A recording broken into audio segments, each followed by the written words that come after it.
One of the best things about WordPress is that it is an open source, which means that it is free to use and sell it to the clients. In this lecture, we're going to be learning about the tools you need to complete this course. You probably have most of them, and the rest can be obtained free, so let's get started. By the end, you would have everything needed in one place to complete this course. So the number one you need is a computer with an internet access. I recommend having a Mac or a Windows operating system. You'll also need a modern browser. I recommend having either Chrome or Firefox downloaded right on your machine, so when you are building the websites, you can test these websites on these modern browsers on the fly. You can also use Safari for Mac or Internet Explorer on Windows, but for testing purposes only.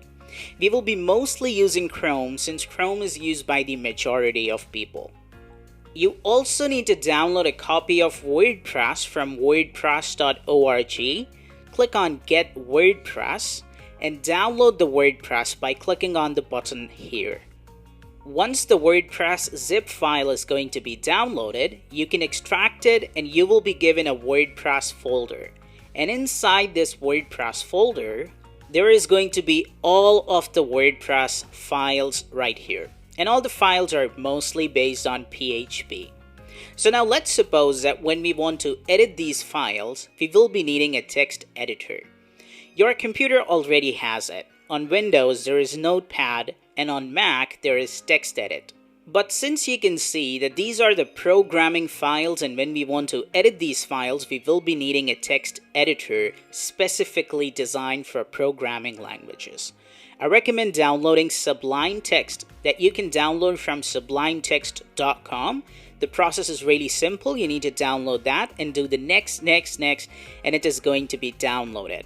So once the Sublime is downloaded, now if you go to any of the WordPress file, you can right click on it and open with the Sublime Text, and this is how your file will look like. And now we can edit any file we want to using this editor. Since we will be building high quality, amazing websites in this course, that is why our main aspect would be to load our website much faster. And in order to do that, we will be optimizing the images. And for that, you need a great image editor.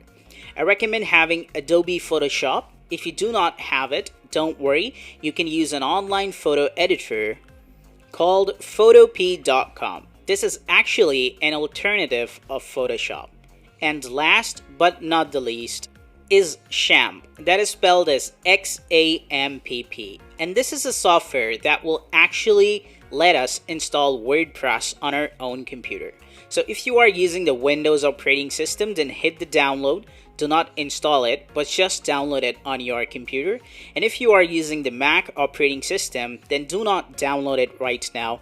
There is another method of downloading that for the Mac that I will be telling you inside the Mac section. So I hope that you have downloaded all the tools that are necessary. If you haven't, just go and rewatch the video and download all the tools that are necessary. See you in the next lecture.